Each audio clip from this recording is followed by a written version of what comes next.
कहानी शुरू होती है एक जंग से, जहां वेस्टर्न हिल्स बॉर्डर के साउथ का सारा एरिया दुश्मनों ने कब्जा कर लिया था। इंसानों को गुलाम बना लिया गया और उन्हें जानवरों की प्रॉपर्टी की तरह ट्रीट किया जाने लगा। कुछ वक्त बाद सीज फायर हुआ और दिखने में तो सब शांत लग रहा था, पर यह सिर्फ नाम की शांति थी। लोकेशन है वेस्टर्न हिल्स सिटी का गवर्नर्स रेजिडेंस, जो अब बीस्ट्स ऑक्यूपाइड जोन बन चुका है। रात का वक्त है और पूरा महल रोशनी से जगमगा रहा है। अंदर एक बहुत ही बड़ी वेडिंग बैंक्वेट चल रही है। सप्लाईज की इतनी कमी होने के बावजूद यहां का नजारा बहुत ही रॉयल है। ये शादी गवर्नर और वेस्टर्न हिल्स के सबसे बड़े फाइनेंशियल ग्रुप के बीच एक पॉलिटिकल समझौता है। लेकिन सबसे बड़ी बात यह है कि हिस्ट्री में पहली बार एक इंसान और एक बीस्ट की शादी हो रही है, जिसे ये लोग शांति का प्रतीक कह रहे हैं। पार्टी में बड़े लोग मजे कर रहे हैं, तब अमीर लोग यूस देखकर चिढ़ने लगते हैं और कहते हैं कि इस भिखारी की वजह से उनका एपेटाइट खराब हो रहा है। वो मासूम बच्चा एक केक के स्लाइस के लिए रिक्वेस्ट करता रहे और कहता है कि आज उसकी छोटी बहन का बर्थडे है, पर वहां की मेड्स यूज बुरी तरह छिड़क देती है और कहती है कि यहां कोई केक नहीं है। वो यूज वहां से निकालने को कहती है और यूज धक्का दे देती है। तभी वहां एक भयानक बीस्ट लॉर्ड आ जाता है और वो उन मेड से पूछता है कि क्या वाकई ब्लूबेरी केक खत्म हो गया है। बीस्ट लॉर्ड को देखकर मेड्स की हालत खराब हो जाती है और वो डर के मारे कांपने लगती है। बीस्ट लॉर्ड कहता है, अगर केक नहीं है तो मैं इस बच्चे को ही खा लेता हूं। और वो उस मासूम बच्चे को हवा में उठाकर अपने बड़े से मुंह की तरफ ले जाने लगता है। जैसे ही वो दैनव उस बच्चे को खाने के लिए उठाता है, तभी एक पत्थर जोर से उसके सर पर लगता है। ये देखकर वहां खड़े लोग हैरान हो जाते हैं। एक आदमी चिल्लाता है, ये रही वो लड़की, इसने ही पत्थर मारा है। वो मासूम बच्ची गुस्से में दैनव के सामने खड़ी हो जाती है और चिल्लाकर कहती है, ओए राक्षस, मेरे भाई को वापस छोड़ो। वहां खड़े लोग डर के मारे पीछे हटने लगते हैं। बीस्ट लॉर्ड उस बच्ची की तरफ देखता है और एक बेहद ही घिनौनी मुस्कान के साथ कहता है, तुम्हारा भाई? ओह, उसका स्वाद तो काफी अच्छा था। ये सुनकर वो बच्ची रोने लगती है। तभी वो राक्षस कहता है, लगता है तुम भी एक बेहद ही स्वादिष्ट डिजर्ट बनोगी। कहानी अब महल के अंदर के नजारे पर जाती है, जहां हर तरफ रौनक है और बड़े बड़े लोग बातें कर रहे हैं। एक शख्स गवर्नर की तारीफ करते हुए कहता है कि उनकी वजह से सीज फायर हुआ और अब वेस्टर्न हिल्स में फिर से रिकंस्ट्रक्शन शुरू हो गई है। वो कहता है कि लोग इसके लिए गवर्नर के शुक्रगुजार हैं। तभी जिन कॉरपोरेशन का चेयरमैन आगे आता है और शहर को फिर से बनाने में मदद करने की पेशकश करता है। सामने तख्त पर एक भयानक बीस्ट बैठा है, जिसके हाथ में एक इंसानी लड़की ब्राइड है। वो बीस्ट चेयरमैन, जिनको वेस्टर्न हिल्स रिजर्व बैंक का प्रेसिडेंट और इन्वेस्टमेंट ब्यूरो का डायरेक्टर बना देता है। वहां खड़े लोग आपस में चुगली करने लगते हैं। वो कहते हैं कि जिन ने बहुत बड़ी पोस्ट्स हासिल कर ली है, लेकिन युआन फाइनेंशियल ग्रुप के सामने ये कुछ भी नहीं, क्योंकि उन्होंने पहले ही दुश्मनों से हाथ मिला लिया था और अब अधि इंडस्ट्रीज उनके कब्जे में है। लोग उस ब्राइड को देखकर भी बातें कर रहे हैं कि वो गवर्नर बीस्ट के सामने कितनी छोटी दिख रही है। तभी गवर्नर एक जोरदार ताली बजाता है और कहता है, अब जब सब गेस्ट्स आ चुके हैं तो चलिए प्लान के मुताबिक आगे बढ़ते हैं। महल के अंदर अचानक हंगामा हो जाता है। एक गेस्ट चिल्लाता है, मिस युआन, आप ये क्या कर रही हैं? क्या आप हमें चराई बेट की तरह इस्तेमाल कर रही हैं? दूसरा कहता है कि वो यहां रेबल स्कम के साथ नहीं रुक सकता, ये बहुत खतरनाक है। गार्ड उन्हें शांत करने की कोशिश करते हैं और कहते हैं कि सब कुछ कंट्रोल में है। और वो सब यहां सेफ है। लेकिन तभी एक जोरदार धमाका होता है। बूम! महाल की छत फट जाती है। ऊपर से कोई बहुत ही भयानक चीज नीचे गिरती है, जिससे पूरे हॉल में अफरा तफरी मच जाती है। हॉल में मौजूद लोग चीखने चिल्लाने लगते हैं। हर तरफ खून और तबाही दिख रही है। गेस्ट्स डर के मारे अपनी जान बचाकर भागने लगते हैं।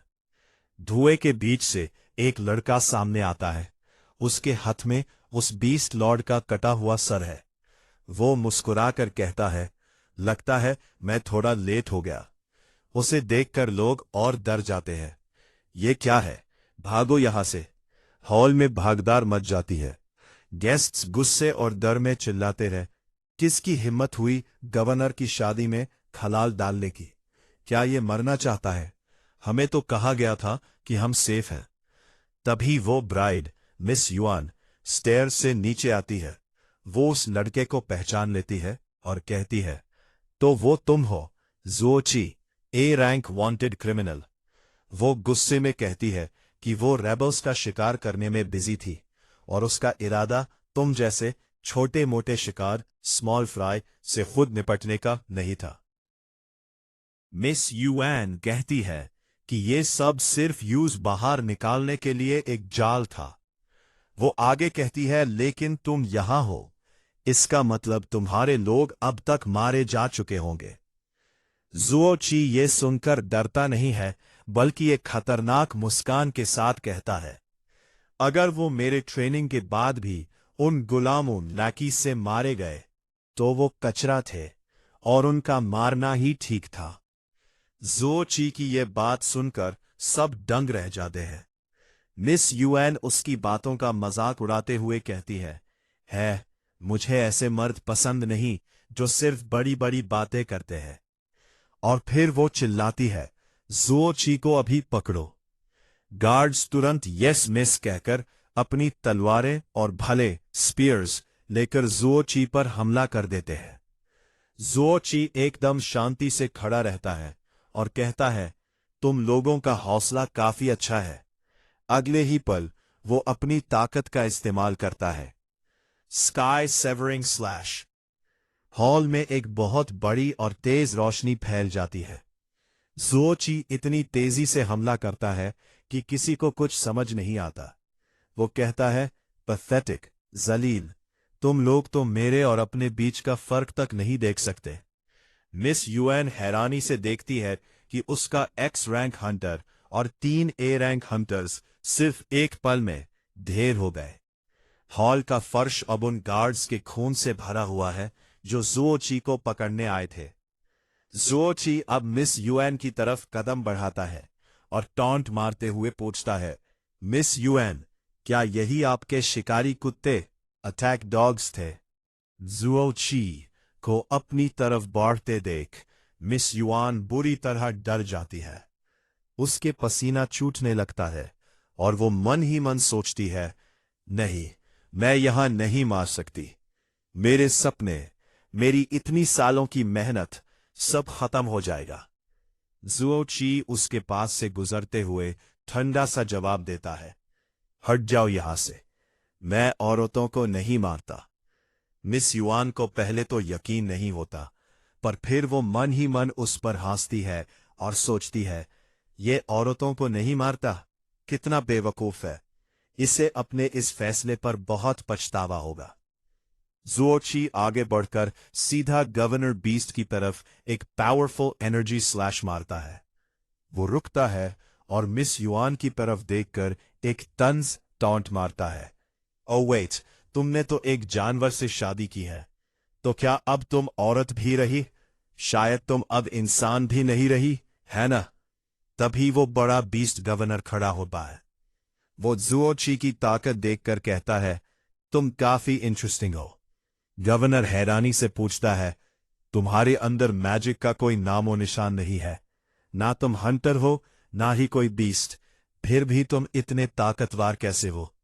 ज़ुओ ची एक हल्की सी स्माइल के साथ अपना मुक्का तैयार करता है और कहता है, हाँ, इसे याद रखना, इसे कहते हैं मार्शल आर्ट्स।